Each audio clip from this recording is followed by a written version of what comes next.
What is going on, guys? Matt O'Leary back with another video. Today we gotta get into some injury updates. Unfortunately, looks like Jordan Travis had a setback and Breece Hall is in danger of not playing this week. All right, let's start with the Jordan Travis one. I can't tell you how many times I've been asked about Jordan Travis this year, and I feel like we haven't gotten any updates on that guy until today, as head coach Jeff Ulbrich said that Jordan Travis has had a setback. Someone we haven't really asked about in a while is Jordan Travis. I'm curious where he's at in his recovery and what he's kind of doing behind the scenes. Yeah, he's still working his butt off. Great attitude. You know, I try to make it a point every day to check in with him, see how he's doing. He's doing good. He's in a good mental space. Physically, I know it's not gone exactly as they thought it would, so still struggling through with a few things here and there. But great attitude, great approach. He's here every day working. Is there any chance that before the end of the year he gets off? I don't know that. You know, at this point, just because there have been some setbacks, I don't see the need to really rush it. You know, we got to really protect this guy because I think he's got a real future. So don't expect him to play this year. He won't be playing, which kind of was the plan to begin with, right? In the perfect world, the Jets were supposed to be good this year, and Jordan Travis was supposed to sit behind Aaron Rodgers and Tyrod Taylor for this year and maybe even next year as well. And with that, the coach and GM was supposed to stay in place because the Jets were going to have success. Well, they're 3-8. The GM has been fired, the head coach has been fired, and the interim head coach is likely to be fired at the end of the year, and they are going to conduct a GM and head coach search. My question is, what coach and GM combo is going to come in here and go, yeah, Jordan Travis, the day 3 guy that we didn't draft, he's our answer next year? Highly unlikely. Highly unlikely. And that stinks for Jordan Travis. Like, I'm not going to lie to you. I'm not saying he won't be on the roster, but I don't think they're going to go in and be like, our plan is to develop Jordan Travis into our starting quarterback here. I don't think that's what they're going to do. And what's also unfortunate is he's going to go almost, not quite, but almost 2 years from playing football. That's a really long time. He got hurt about a year ago at this point. I believe it was November of last college football season, and he hasn't been able to play since. And this year's season's almost over. So you're looking at August by the next time there's even preseason games for him to get in. That's a really long time without football. It is. And I'm rooting for Jordan Travis. I want to see him improve and get better and defy the odds and be a dude in this league.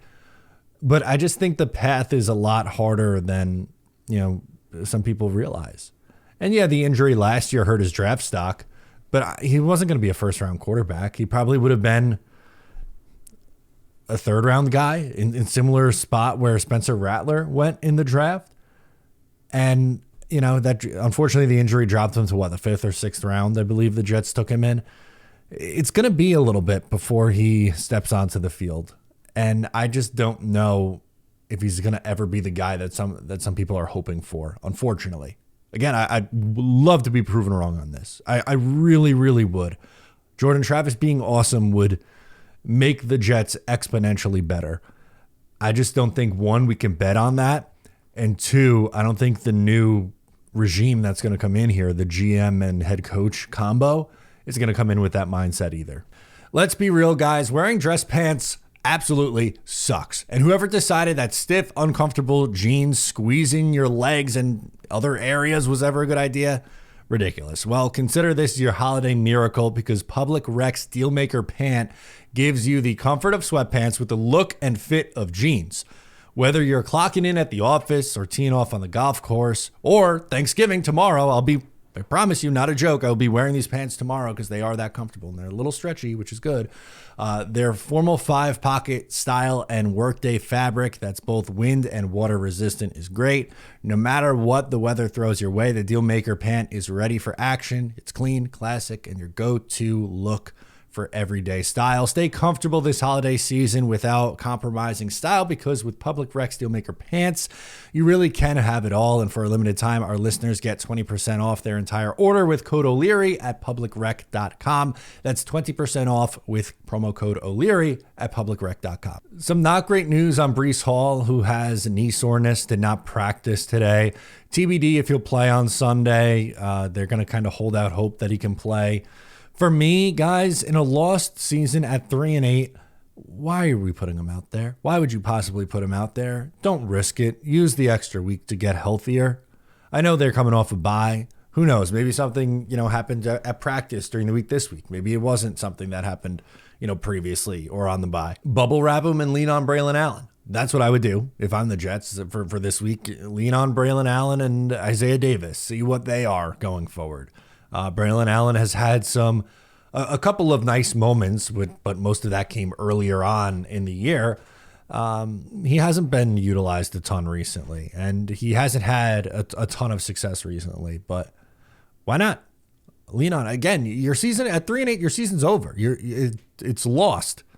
So if they can lose with Breece Hall, you could certainly lose with Braylon Allen, and also do some evaluation, and number two, don't risk worsening an injury. The knee is nothing to play around with at the running back spot, and specifically for Breece Hall, who has already torn an ACL and was able to come back in year two. So I really don't want to risk it. We have some other news and notes that we could touch on briefly before heading out of here.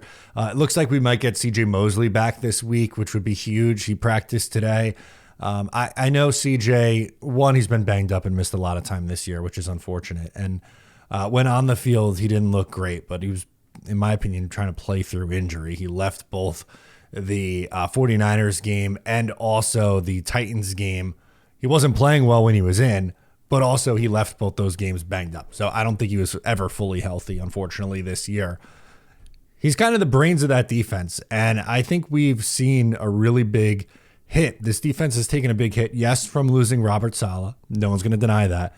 But also, I think not having CJ Mosley out there to get everyone lined up properly. That's his role. That's what he does. And with him not there, I think that's the true leader of that defense. Ulbrich also said today that Tyron Smith is a candidate for injured reserve, which would likely end his season and honestly his Jets tenure. He signed a 1-year deal, and it wasn't a great 10 games. That's what the Jets would have gotten from Tyron Smith. About 10 games, which to me was kind of what I expected, unfortunately. The guy hasn't played a full year in almost a decade, and that's why the Jets drafted an offensive tackle so high in the draft, is because they signed someone in free agency in Tyron Smith who, on some of his better years is playing 12 games. And, for Olu, he's had to play in 6 games this year. I'm not going to count the second game against New England where he played just 1 snap, because that would technically make it 7. But due to injuries, he's had to come in 2 or 3 games and started 3 or 4 games. So I believe actually 3 games he started. But anyway, moral of the story, Olu's played a decent amount, and he'll likely get a look at like a 12-game sample of Olu. And that's a positive thing in a lost season, looking to see if Olu is your long-term answer at left tackle. I think he will be. I think he's looked the best by far at left tackle. He's gotten a look at guard. He's gotten a look at right tackle. I think his best bet is playing left tackle. That's where he's most comfortable. He did that in high school. He did that at Penn State. And I think his pass protection is already very, very technically sound. I think his run game, or his run blocking ability, is still developing, but I think is getting better as the year goes on.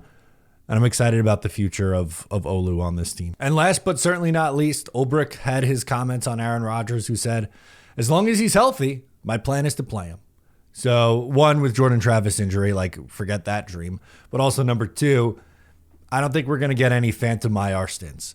Now, he's played banged up this year, and if he takes a hit and gets worse, yeah, maybe that he ends up on IR and doesn't play the last 3 games of the year or whatever. But if that's the case, well, then you're turning it over to Tyrod Taylor because, Jordan Travis isn't here and isn't ready to go. So that's going to do it for me in this one, guys. I appreciate you. Thank you so much for tuning in. I'm Matt O'Leary, and I'll catch you next time.